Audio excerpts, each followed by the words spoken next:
Assalamualaikum warahmatullahi wabarakatuh. Halo semuanya teman-teman. Selamat malam. Selamat datang kembali di channel kesayangan kita, channel Ilo Bercerita. Dan masih bersama saya Ilo. Dimanapun teman-teman berada, semoga teman-teman selalu dalam keadaan sehat, bahagia, dan dimurahkan rezekinya. Amin, amin, ya robbal alamin. Doa terbaik ya untuk teman-teman semua. Dan pada kesempatan yang baik ini, saya akan membawakan satu kisah dari penulis favorit kita, Kenanga Kinasi. Kisah-kisah dari Kalimantan selalu menarik untuk disimak ya. Dan sebelum kita masuk ke dalam kisahnya, buat teman-teman yang mungkin baru bergabung atau yang sudah lama bergabung tapi ternyata lupa ya, belum diklik tombol subscribe-nya, yuk diklik dulu tombol subscribe-nya, lonceng notifikasinya juga dinyalakan agar teman-teman selalu mendapatkan notifikasi dari konten-konten yang akan kami upload di setiap harinya. Dan untuk channel Ilo Bercerita, kami upload setiap hari teman-teman ya, setiap malam jam 9 malam waktu Indonesia bagian Barat. Oke, nggak pakai berlama-lama lagi, pasti udah nggak sabaran untuk masuk ke dalam kisahnya. Kita langsung saja masuk ke dalam kisahnya. Kita berangkat ke Kalimantan Selatan.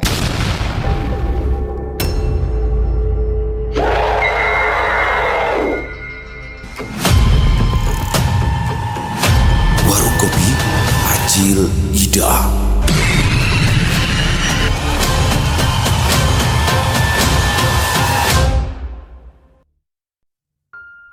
Warung kopi itu berdiri di pinggir jalan kampung. Diapit dua rumah yang catnya mulai terkelupas dari luar.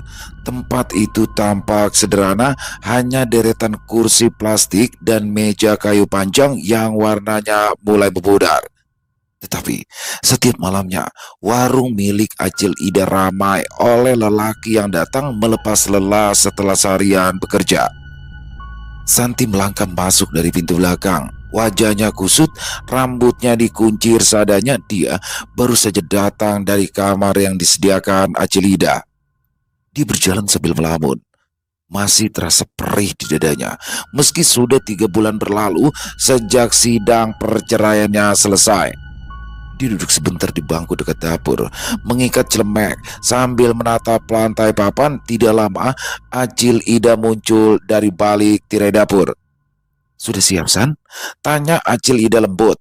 Perempuan parubaya itu mengenakan daster hijau tua, rambutnya digulung rapi. Aroma tubuhnya tercium sangat wangi. "Cepat keluar, jangan malamu di dapur." "Cicil," jawab Santi lirih. Dia berdiri mengambil nampan dari atas kulkas kecil di sudut ruangan. "Jangan kada ingat menjarang banyu panas lagi. Malam minggu kayak ini, pinanya banyak yang datang mawarung." Acil Ida mengingatkan Santi agar ia merebus air kembali, karena di malam minggu seperti ini biasanya banyak pelanggan yang datang. Santi mengangguk. Dia mulai berjalan ke arah depan, matanya menyapu ke ruangan warung yang mulai dipenuhi pelanggan. Suara tawa dan obrolan para lelaki terdengar ramai. Asap rokok menggantung di udara, lampu yang menggantung di langit-langit menyoroti wajah mereka yang tampak sumringah malam itu.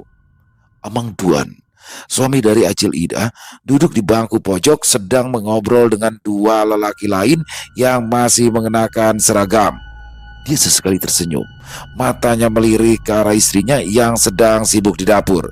Meskipun selisih umur mereka cukup jauh, Acil Ida setidaknya berusia lebih tua 20 tahun dari Amang Duan, tetapi pasangan itu saling mencintai. Santi memperhatikan mereka diam-diam. Ada perasaan sesak di dada setiap kali dia melihat pasangan itu, suaminya dulu. Lelaki yang sudah ia cintai sejak masa SMA kini telah menjadi milik perempuan lain. Seorang perempuan yang lebih muda, lebih segar, dan juga lebih percaya diri. Santi sadar dirinya takkan bisa menandingi perempuan yang telah merebut suaminya itu, apalagi selama ini Santi lebih banyak tinggal di rumah dan hanya tahu harga kebutuhan dapur, sedangkan istri baru suaminya itu memiliki lebih banyak kelebihan. Nampan di tangannya bergetar sedikit saat ia melangkah ke meja pelanggan. Seorang lelaki tua memesan kopi hitam bercampur tipakan yang menjadi ciri khas warung mereka.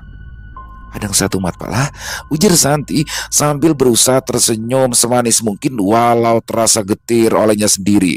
Dia bergegas membuatkan kopi untuk pelanggan mereka itu, tetapi dia baru saja akan menyajikannya ketika gelas yang di tangan Santi direbut oleh Aida. Aku aja yang mengantarnya. Aida melenggang membawa kopi itu, meletakkannya di meja, lalu berbicara genit pada Kai Arman. Wajah Santi jadi kecut. Ya, sebelumnya dia mengharapkan tips dari Kai Arman yang tidak pernah pelit pada perempuan penjaga warung kopi sepertinya. Tapi harapan itu hilang karena Aida sudah lebih dulu bergerak. "Kenapa kamu diam saja?" ujar Acil tiba-tiba. Santi menoleh bingung. "Ulun kada paham apa maksud pian, Cil?" "Jangan diam saja. Kalau pelangganmu direbut yang lain." Acil Ida menggelengkan kepala sambil mengamati wajah Santi. "Sudah 3 bulan kamu bekerja di warungku, tapi masih saja terlihat malu-malu." Santi menunduk, tangannya memilin ujung kaos ketat yang dipakainya. Dia tidak sanggup mengakui dirinya kehilangan rasa percaya diri di depan para laki-laki. "Aku tahu kamu masih sakit hati karena ditalak oleh Hafi," lanjut Acil sambil menaruh 2 gelas kopi di nampan. "Tapi ingat, hidup harus terus berjalan. Jangan sampai istri barunya Hafi tertawa puas melihat nasib kamu sekarang jadi begini." Kata-kata yang diucapkan Acil Ida terasa seperti tamparan keras. Santi menggigit bibirnya, mencoba menahan air mata yang nyaris jatuh. Dia tahu Acil Ida tidak sedang mengasihani dirinya, melainkan memberikan teguran agar dia berani mengambil sikap. Sebagai perempuan yang lebih tua, Acil Ida mungkin pernah merasakan sakit yang serupa, tapi bedanya dia beruntung mendapat suami seperti Amang Duan. Waktu bergerak lebih cepat di warung mereka. Tidak terasa, jarum jam menunjukkan pukul 1 malam. Sebagian pelanggan mulai pulang, sisanya betah duduk hingga subuh. Santi duduk sebentar di bangku kayu dekat rak gelas. Matanya menatap kosong ke arah luar. Terdengar suara angin bertiup pelan. Daun pisang bergesekan di kebun belakang. Sebuah kenangan melintas di pikirannya. Waktu ia masih tinggal bersama suaminya, Hafi. Suatu hari, Santi memasak haruan bak kicap kesukaan lelaki itu. Dia menunggu sampai larut malam, tapi yang ditunggu tak kunjung pulang. Hafi baru pulang keesokan harinya dengan baju berantakan dan wajah lelah. Saat ditanya, jawabannya singkat. "Lembur, kamu ini jangan berpikir yang aneh-aneh." Tapi Santi tahu Hafi sedang berbohong. Nalurinya sebagai istri tak pernah salah. Sejak hari itu, mereka mulai sering bertengkar, apalagi ketika Santi mendengar suaminya berpacaran lagi dengan perempuan yang baru saja lulus sekolah SMA, anak tunggal, pemilik toko perhiasan di kota Martapura. Harga diri Santi langsung jatuh. Dia tidak ada apa-apanya dibandingkan gadis itu. "San, bakso cangkir igat itu nah, mulai tadi mau terus. Kalau pindah kesurupan," tegur keras Aida yang mengejutkan Santi. Mendadak dia merasa sakit hati karena diperlakukan seperti itu oleh Aida, sedangkan mereka berdua sama-sama pelayan di warung Acilida. Tidak seharusnya Aida menyuruh Santi dengan cara kasar, seakan-akan dialah pemilik warung. Namun Santi hanya bisa mengangguk. Dia malu kalau sampai timbul keributan di tengah keramaian warung. Pundaknya gebungkuk saat mengambil gelas dan piring kotor lalu mencucinya. Dari sudut mata, dia bisa melihat Aida mencibirkan bibir padanya, disusul suara tawa yang sangat jelas bertujuan mengejeknya. Pantas saja ditinggalkan suami. Laki-laki mana yang mau dengan perempuan penakut seperti itu? Ledek Aida yang lalu duduk di salah satu pangkuan pelanggan setianya. Santi menggigit bibir. Ucapan Aida menusuk hatinya sehingga lukanya kembali terbuka. Menjelang pukul 4 dini hari, warung mulai sepi. Hanya 2 pelanggan yang tersisa duduk di meja luar mengobrol sambil menyeruput kopi. Santi membersihkan meja, sedangkan Aida sibuk memperbaiki riasan, terutama gincu yang sudah pudar warnanya. Saat selesai, dia duduk lagi sambil menatap dinding. Acil Ida menghampirinya sambil membawakan 2 gelas teh hangat. "Minum dulu," kata Acil Ida. "Terima kasih, Cil." Santi menerima gelas itu dengan kedua tangan. Hangatnya teh menyentuh tenggorokan, sedikit menenangkan perasaannya yang sempat tak enak karena tingkah Aida. "Kamu tahu kenapa aku mengajakmu bekerja di sini?" Santi menggeleng. "Itu karena kamu mengingatkanku pada diriku sendiri puluhan tahun yang lalu. Terlihat lesu, tidak bersemangat.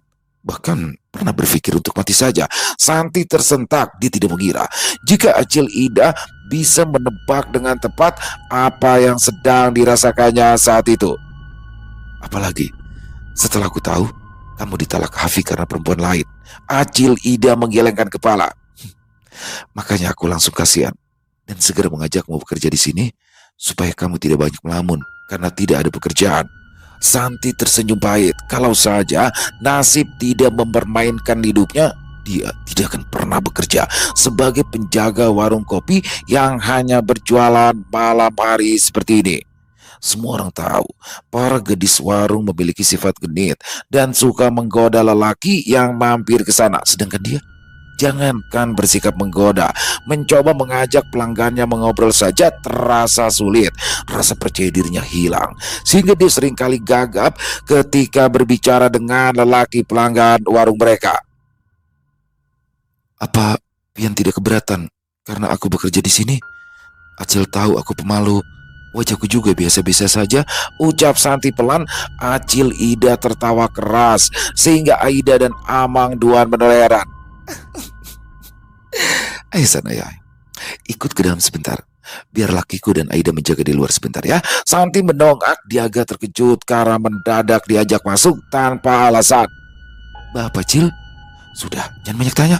Acil Ida menarik tangan Santi, mengajaknya masuk ke dalam kamar pribadinya yang selama ini tidak pernah dimasuki Santi. Mau apa kita di sini, Cil? Apa Amang Duan tidak marah aku duduk sini? Tanya Santi gugup. Acil Ida tidak menjawab. Dia sibuk membuka sebuah lemari tua yang catnya sudah mengelupas. Tangannya menarik sebuah kotak kayu kecil dari dalam sebuah laci lalu membukanya perlahan. Dari dalam kotak itu, Acil Ida mengeluarkan sebuah botol kecil dari kaca gelap. Tutupnya terbuat dari kain tua diikat benang merah yang sudah memudar karena termakan usia. Ini, kamu tahu apa ini? Tanyanya sambil mengangkat botol itu setinggi dada. Minyak burung bubut. Mata Acil Ida mendelik. Sembarangan kamu. Ini minyak buang anak. Santi terdiam. Dia belum pernah mendengar nama minyak yang baru saja disebut Acil Ida. Botol kecil itu tampak biasa, tak lebih besar dari ibu jari. Minyak buang anak? Santi mengulangi dengan suara pelan. Acil Ida mengangguk. Ia duduk di atas ranjang, lalu menepuk tempat di sampingnya. Santi menurut. Ia duduk tanpa bersuara. Kamu tahu, waktu aku masih muda dulu, tidak banyak orang yang mau berteman denganku. Bukan hanya karena aku berasal dari orang miskin, tetapi juga karena wajahku tak enak dipandang. Kulitku gelap, sebab dulu sering membantu mama di pahumaan. Kawananku sekolah sanawiyah, aku seharian di pahumaan orang. Mambil upah batanam gasan, sambari makani ading-adingku yang sejurut. Abahku sudah kadada pas aku lulus SD. Ujar Acil Ida sendu, matanya menerawang ke arah langit-langit. Santi tidak berani menyela, meski dia tidak mengerti apa tujuan Acil Ida menceritakan kejadian masa mudanya dulu. Sampai umurku hampir 25, masih belum ada lelaki yang melamar, sedangkan teman-temanku sudah menikah semua. Wajar saja, mereka memiliki kulit bersih, tubuh mereka terawat, hidup berkecukupan, dan aku tidak punya itu semua. Santi menoleh, melihat kerutan di wajah Acil Ida. Perempuan itu bicara sambil sesekali menggeleng sedih mengingat kejadian di masa lalu. Sampai suatu hari, ada julaku yang sepertinya kasihan melihatku sendirian saat teman perempuan lain sudah menikah. Julaku waktu itu sudah tua, hampir tidak bisa berjalan lagi. Aku dipanggil ke rumahnya dan Julak berkata, Ida, ikam kada bisa kayak ini terus. Andaklah ikam tahu kayak apa caranya maulah laki yang tunduk. Acil Ida menatap botol di tangannya. Matanya sedikit berkaca-kaca ketika teringat Julaknya dulu berkata dia harus belajar cara menaklukkan hati lelaki supaya tak jadi perawan tua. Lalu Julak memberikanku ini. Diangkatnya botol kaca itu sedikit lebih tinggi. Santi menelan ludah. Ada sesuatu yang berat di tenggorokannya. Dia belum paham sepenuhnya apa yang dikatakan Acil Ida, tetapi tubuhnya mulai tegang. Minyak buang anak tidak seperti minyak pelet yang lain, lanjut Acil Ida. Sejak zaman dulu, digunakan untuk memikat hati-hati yang agar hanya mencintainya dan melupakan perempuan lain. Bahkan laki-laki itu rela membuang anaknya demi perempuan yang memakai minyak ini. Kamu bisa menebakkan kenapa Duan tergila-gila padaku yang 20 tahun lebih tua dari dia? Santi sudah mulai bisa menduga apa yang terjadi. Saat itu, aku sudah jadi balu untuk ketiga kalinya karena tidak juga punya anak. Bosan menganggur, akhirnya aku membuka warung dan Duan beberapa kali mampir ke sini karena diajak temannya. Duan lelaki yang tampan. Banyak perempuan yang ingin menjadi istrinya. Aku juga mau, karena selain tampan, Duan juga punya 3 hektar kebun karet yang bisa disadap setiap harinya. Acil Ida menyeringai lebar mengingat pertemuan pertama dengan Ridwan atau yang sering dipanggil Duan. Aku oleskan sedikit minyak ini ke lengannya diam-diam ketika dia datang untuk ketiga kalinya ke warung ini. 2 minggu kemudian, dia tidak bisa jauh lagi dariku. Setiap malam dia datang, ujungnya mengemis-emis meminta aku menjadi istrinya. Orang kampung di sini sampai heboh saat itu karena Duan menikahi perempuan yang lebih pantas jadi ibunya. Santi membuka mulut tapi tak ada suara. Amang Duan di matanya terlihat sopan, gagah, dan benar-benar menyayangi istrinya. Dia pikir selama ini semua itu karena cinta yang tumbuh dari hati yang tulus. Ternyata Amang Duan terjerat pelet minyak buang anak. Jadi minyak yang membuat Amang Duan tergila-gila, bisik Santi sambil menahan nafas. Acil Ida mengangguk tegas. Ya, kamu lihat sendiri efeknya kan? Santi menatap botol di tangan Acil Ida itu cukup lama. Jantungnya berdegup tak karuan. Di satu sisi dia merasa tergoda, tapi di sisi lain ada suara kecil yang berbisik memperingatkannya agar tidak bertindak gegabah. Kalau begitu, kenapa pian tunjukkan ke ulun? Tanyanya hati-hati. Acil Ida menatap lekat-lekat. Karena aku kasihan melihat nasib perempuan baik seperti kamu. Lagi pula minyak ini tidak mungkin kusimpan terus, harus diwariskan pada orang lain. Dan kamu tahu sendiri, sampai sekarang aku tidak punya anak yang bisa mewarisi minyak buang anak ini. Pian tidak mau memakainya lagi. Perempuan parubaya yang masih menggunakan riasan tebal itu menggeleng. Untuk apa lagi aku memakainya? Aku sudah menikah dengan Duan dan bahagia hidup dengannya. Sekarang giliranmu yang masih muda. Santi menggigit bibirnya. Dia tidak yakin apa yang harus dilakukannya atas tawaran yang baru saja diberikan Acil Ida. Ya, aku tahu. Kamu pasti merasa ragu. Pikirkan saja dulu malam ini baik-baik. Besok baru kita bicara lagi. Acil Ida memasukkan botol itu kembali ke dalam kotak kayu. Dia mengunci lemari perlahan. Gerakannya tenang seolah tak terjadi apa-apa barusan. Keesokan sorenya, Santi sudah bersiap untuk kembali membuka warung. Meski langit berwarna abu-abu, gerimis kecil turun pelan menetes di atas atap sirap. Santi baru saja selesai menyapu halaman depan ketika Acil Ida muncul dari dalam rumah. San, tolong tangkap induk ayam itu yang anaknya ada 5 ekor. Sekarang juga, katanya sambil menunjuk ke arah belakang rumah. Santi mengerutkan dahi. Tapi inya bisa membinti mun anaknya diambil, Cil. Induk ayam itu bisa menyambarnya kalau Santi nekat mengambil anaknya yang masih kecil. Ya makanya aku menyuruh kamu menangkap induknya, bukan anaknya. Sudah, tangkap saja dulu.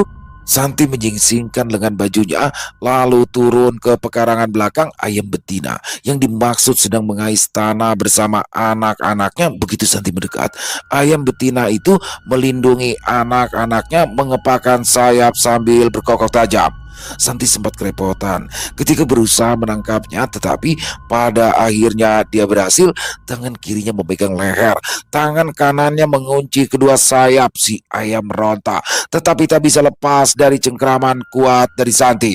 Ini Cil, katanya sambil menyerahkan ayam indukan ayam yang diinginkan Acil Ida. Pegang kuat-kuat.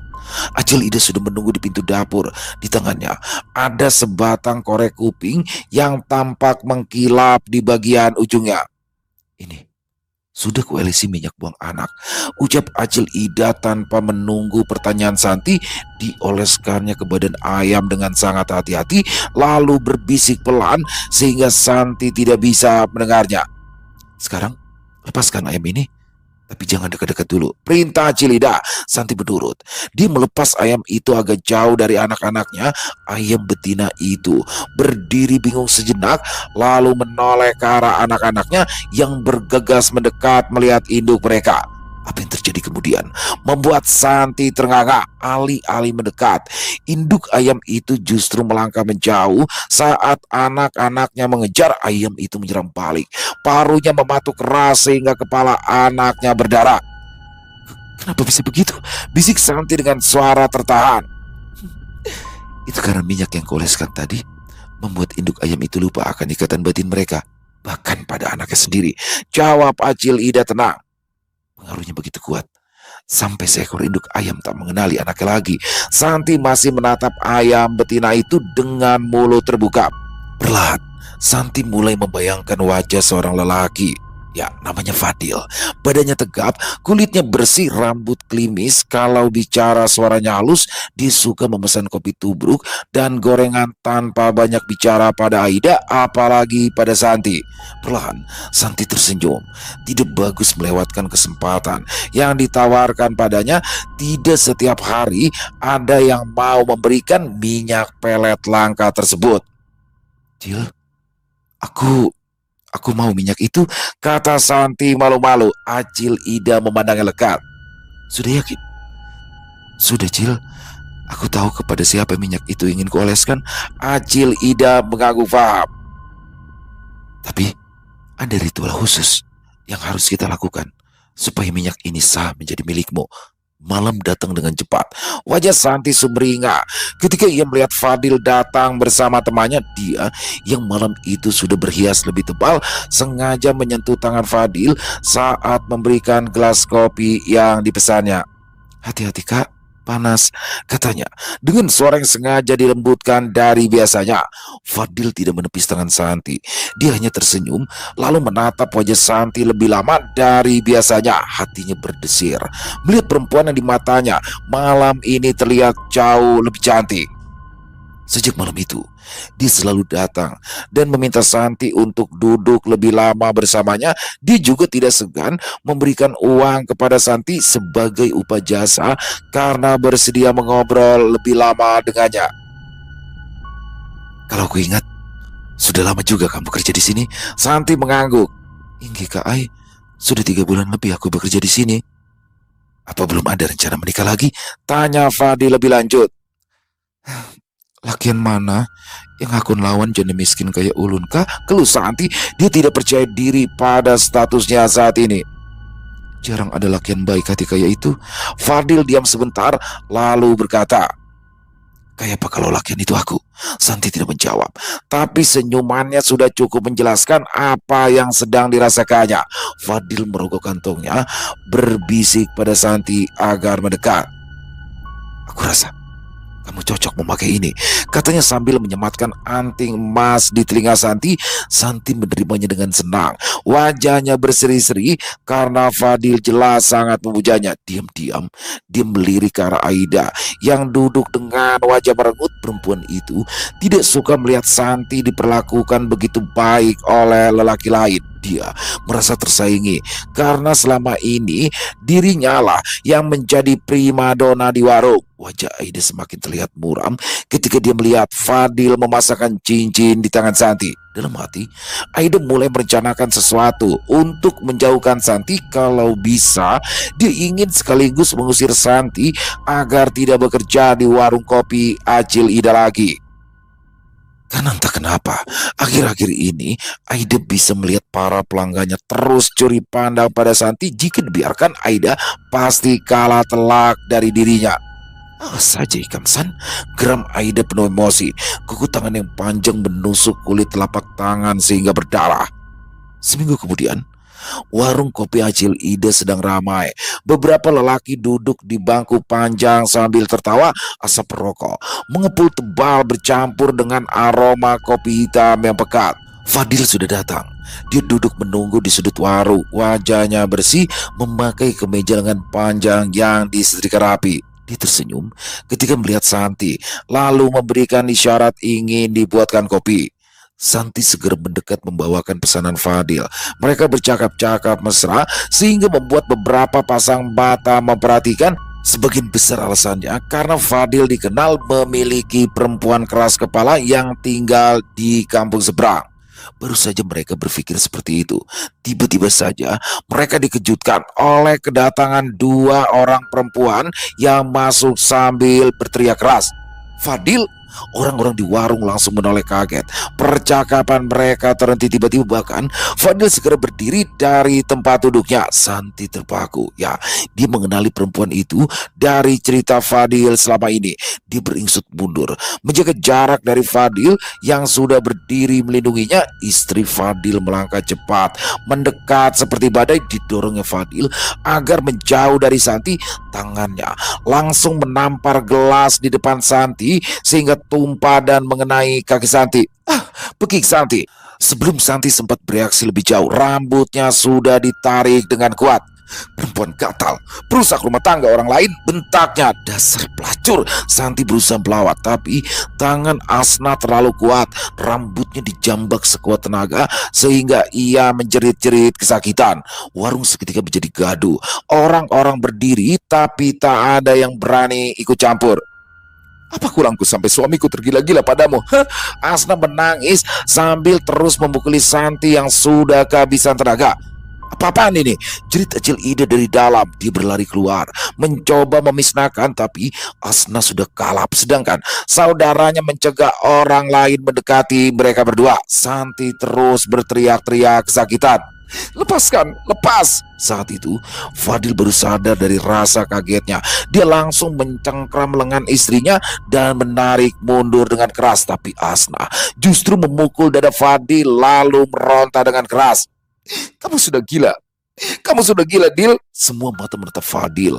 Lelaki itu menatap istrinya dengan rahang mengeras, matanya dingin saat mengangkat tangan dan tanpa aba-aba. Fadil menampar pipi istrinya dengan keras. Suara tamparan terdengar keras di tengah kesunyian.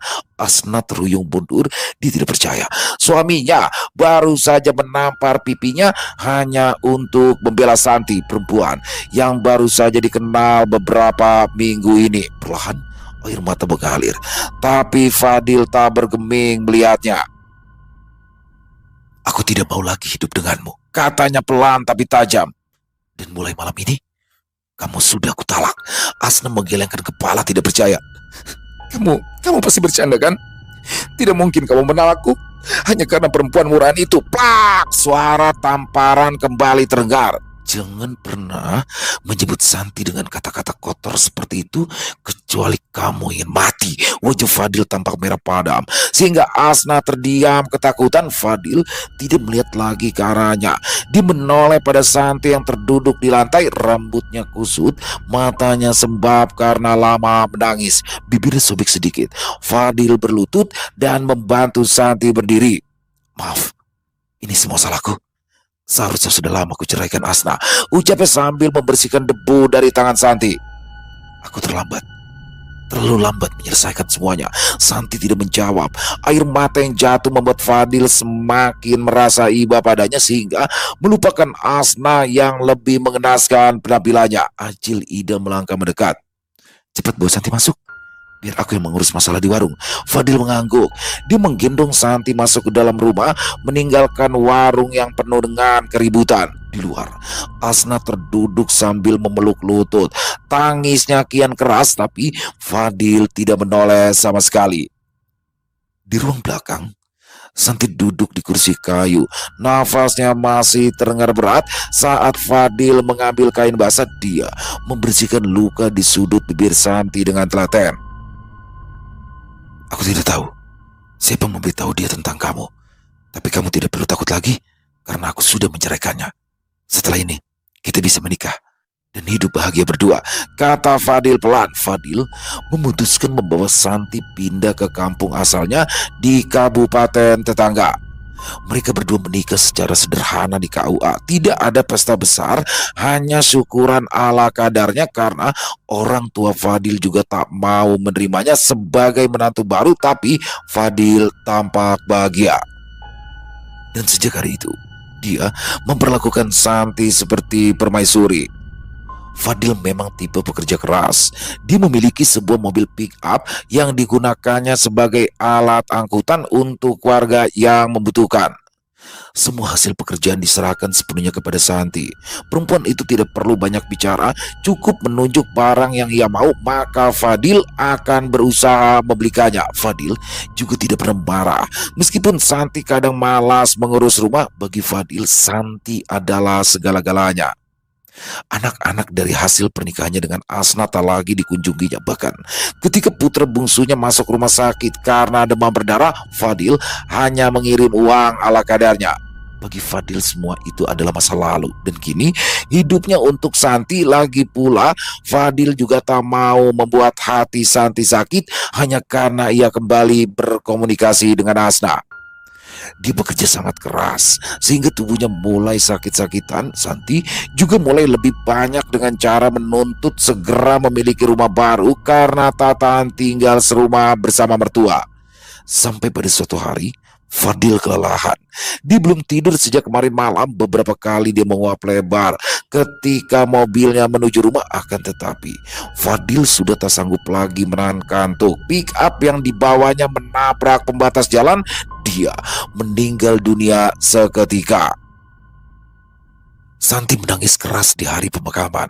Dia terlihat sedih ketika berlutut di samping nisan dengan mata yang sembab. Tapi setelah tahlilan ke-7 hari selesai, raut wajahnya kembali tenang. Tak ada lagi air mata. Dia segera pindah meninggalkan rumah mantan mertuanya, memutuskan mengontrak rumah dan tinggal seorang diri di sana.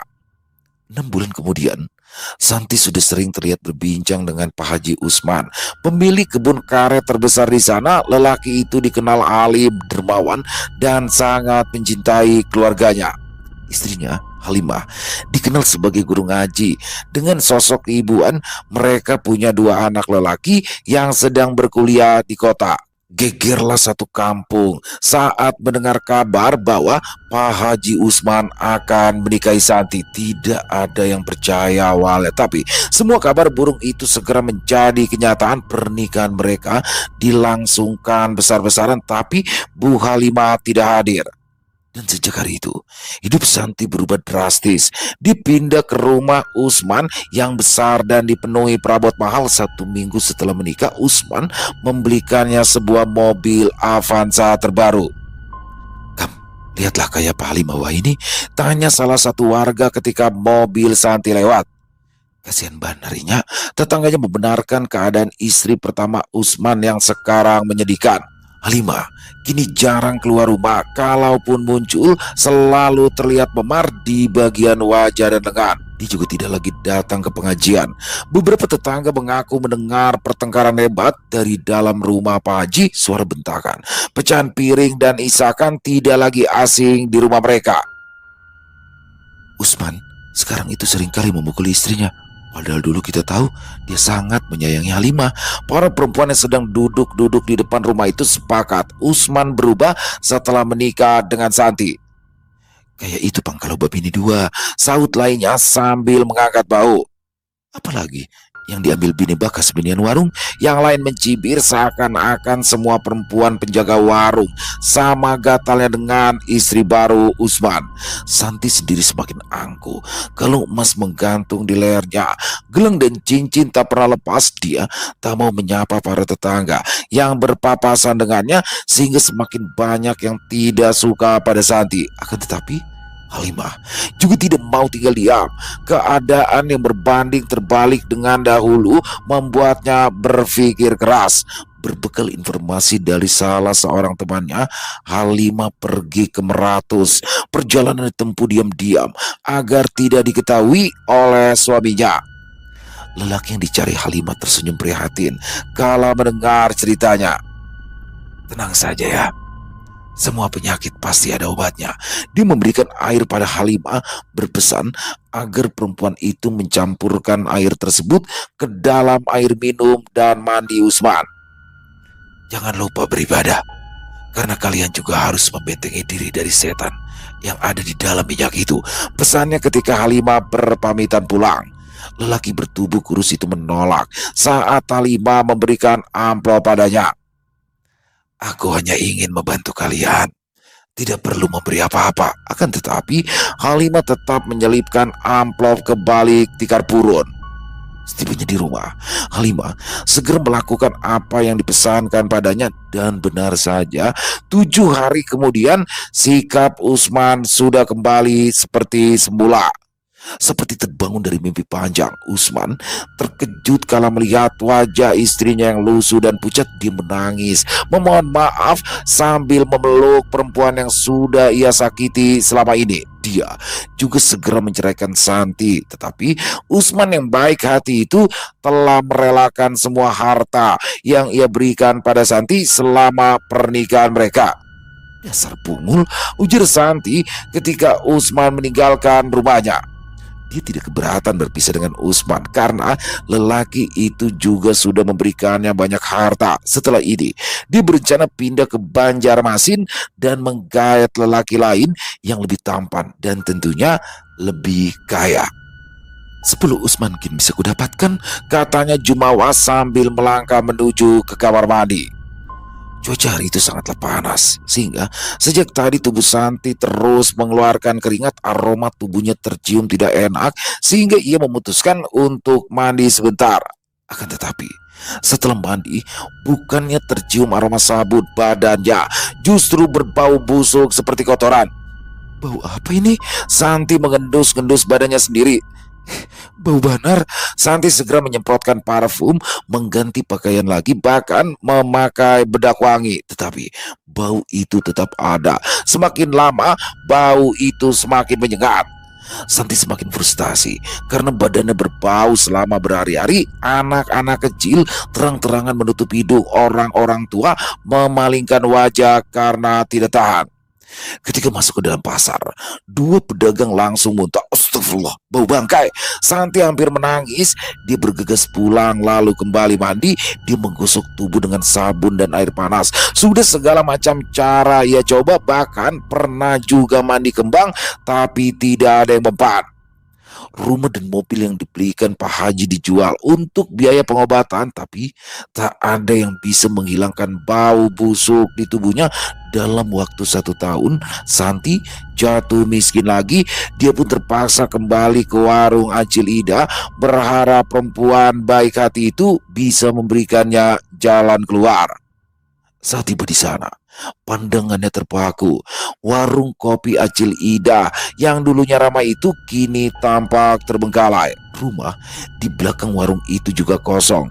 Pintunya digembok rapat, debu dan sampah menumpuk di depan rumah. Seorang nenek tua yang sedang menyapu di halaman rumah di seberang menoleh ke arahnya. Cari siapa, nak? Tanya si nenek sambil mengerutkan kening. Samar-samar dia seperti mengenali perempuan yang berdiri di depan rumah kosong itu, tetapi tidak dapat mengingatnya lebih jauh. Santi berusaha tersenyum sopan. Ulun mencari Acil Ida. Dulu dia berjualan di sini. Si nenek menghela nafas berat. Wah, kamu keluarganya. Apa kamu tidak tahu kalau Acil Ida sudah meninggal 1 tahun yang lalu? Meninggal? Santi memegang dadanya menahan kaget. Kenapa? Tidak ada yang tahu pasti kenapa dia meninggal. Tapi katanya terkena guna-guna. Saat dibawa ke rumah sakit, perutnya membuncit dan juga keras. Tiap malam dia berteriak kesakitan. Katanya terasa seperti tusuk dari dalam. Lutut Santi lemas. Dia mundur 1 langkah. Tangannya menggenggam tali tas lebih erat. Tak ada yang bisa menjelaskan perasaannya. Kecewa, takut, bingung, semuanya bercampur. Bagaimana dengan Amang Duan?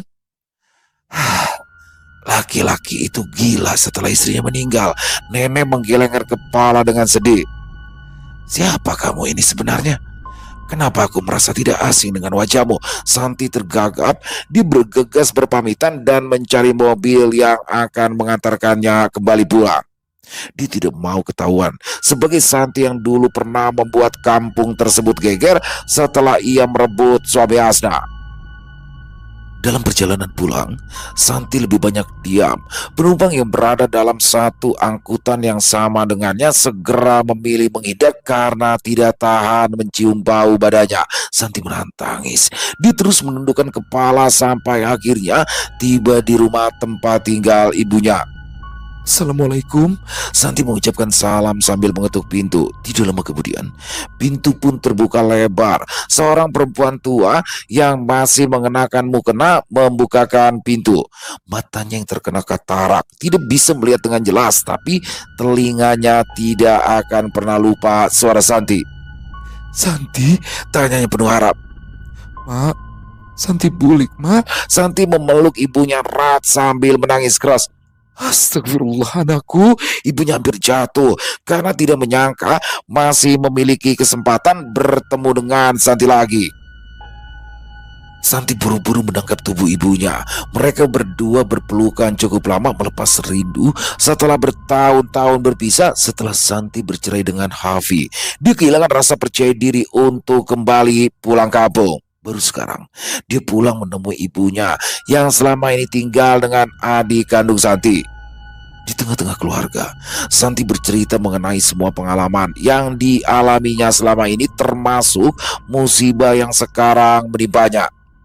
Santi, keluh ibunya sambil menggelengkan kepala. Kalau saja dulu kamu segera pulang ke sini, tidak usah merasa malu seperti itu pada ibumu sendiri, nak. Sayang, semua sudah terlanjur terjadi. Mana minyak itu? Apa masih kau simpan? Tanya ibunya. Masih, Ma. Aku sudah beberapa kali mencoba membuangnya, tapi botol minyak itu selalu kembali lagi. Ibunda Santi mengusap air matanya. Tentu saja, nak. Kudengar memang tidak bisa dibuang dengan mudah. Kita harus meminta tolong pada orang yang lebih mengerti benda gaib semacam itu. Jadi, apa yang harus kulakukan, Mak? Aku malu karena semua orang menjauh mencium bau badanku yang busuk. Kita ke dalam pagar Martapura. Di sana ada tuan guru yang bisa mengobati penyakit yang disebabkan benda gaib seperti ini. Keesokan paginya, Santi segera diantar adiknya ke dalam pagar Martapura. Wajah Santi tampak merah karena orang di sekelilingnya menatapnya dengan tatapan risih. Setelah beberapa kali berobat pada guru di dalam pagar, bau busuk di tubuhnya hilang perlahan, tetapi bersama dengan itu ada hal lain yang juga ikut pergi. Setelah pengobatan selesai, Santi kembali ke rumah ibunya. Badannya terasa lebih ringan, wajahnya kini tak lagi kusam. Hanya saja, niatnya untuk menikah lagi telah menghilang. Beberapa kali dia dilamar lelaki sekampung, tetapi Santi menolaknya dengan alasan sudah tidak mau sakit hati lagi karena lelaki. Ibu Santi juga tidak memaksa anaknya menikah untuk kesekian kalinya lagi. Bagi perempuan tua itu, asal Santi tetap bersamanya, semua itu sudah cukup. Ibunda Santi wafat saat Santi berumur 43 tahun. Sejak itu pula Santi hidup seorang diri karena adiknya juga sudah menikah dan memiliki keluarga baru. Selesai. Wow, luar biasa. Acil Ida. Acil Ida investasi dosa nih, dia nurunin minyak, buang anak. Ini baru tahu nih saya nih. Jadi sebenarnya ini jenis minyak pelet ya teman-teman ya, tapi lebih sadis. Bahkan dicontohin sama Acil Ida, diolesin ke induk ayam, langsung lupa tuh sama anak-anaknya, ditinggal, bahkan dipatuk sampai berdarah. Jadi bener-bener bisa langsung dicoba langsung ya. Keren pakai banget di sini. Dan bagaimana banyak pelajaran yang bisa kita ambil ya. Santi, dia terpuruk, ditinggalkan oleh suaminya, lalu dia tiba-tiba diberikan jalan oleh Acil Ida, dimanfaatkan dengan cara yang salah. Di sini akhirnya dia kembali sama ibunya. Dan itulah teman-teman ya, rumah atau ibu adalah tempat untuk kembali. Jadi bagaimanapun Santi di situ tetap sang ibu menerima dengan lapang dada. Dan alhamdulillah semuanya bisa dihilangkan oleh tuan guru yang ada di kota dalam pagar ya, di Martapura. Jadi dalam pagar itu nama daerah yang ada di Martapura. Luar biasa sekali. Terima kasih kepada Kenang Akinasi atas kisahnya yang luar biasa. Ditunggu lagi untuk kisah-kisah selanjutnya. Dan semoga kisah barusan bisa menghibur teman-teman semua ya, para pecinta penikmat horor misteri, dan diambil baiknya, dibuang yang buruk-buruk. oke-oke saja. Dan buat teman-teman yang mungkin punya komentar lain, punya pendapat lain tentang kisah barusan, bisa menuliskan di dalam kolom komentarnya ataupun hanya sekedar saling menyapa. Insya Allah kami akan menjawabnya satu persatu. Buat teman-teman yang suka dengan videonya, bisa diklik tombol like-nya, tombol jempolnya, boleh juga dong dibantu di-share ya link videonya ini ke teman-teman yang lain agar juga ikut merasa terhibur. Dan sekali lagi buat teman-teman yang belum subscribe, yuk diklik dulu tombol subscribe-nya, jangan lupa lonceng notifikasinya dinyalakan agar teman-teman selalu mendapatkan notifikasi dari konten-konten yang akan kami upload di setiap harinya. Kami juga ingin mengucapkan terima kasih ya kepada seluruh teman-teman yang sudah selalu setia hadir, yang sudah selalu mendukung kami, karena teman-teman kami selalu bersemangat berkarya di setiap harinya. Oh ya, buat teman-teman yang mungkin punya kisah horor misteri yang diangkat dari kisah nyata yang berdasarkan pengalaman pribadi, apabila mungkin berkenan untuk dibawakan di channel kami, silakan bisa mengirimkannya ke nomor telepon kami yang ada di sini, dan bebas ya, kirimannya boleh dalam bentuk tulisan, boleh dalam bentuk rekaman suara, senyamannya teman-teman aja. Buat teman-teman yang sudah mengirimkan kisah, kami ucapkan terima kasih. Di akhir kata saya Ila mengucapkan permohonan maaf apabila mungkin dalam pembawaan kisahnya barusan ada kata-kata saya yang salah ataupun ada kata-kata saya mungkin yang kurang berkenan. Saya mohon dibukakan pintu maaf yang seluas-luasnya. Sampai berjumpa lagi di konten-konten kami selanjutnya. Pasti tidak kalah serunya, yang pasti tidak kalah horornya. Masih bersama saya Ilo di channel Ilo Bercerita. Salam sehat, sukses selalu untuk kita semua. Wassalamualaikum warahmatullahi wabarakatuh.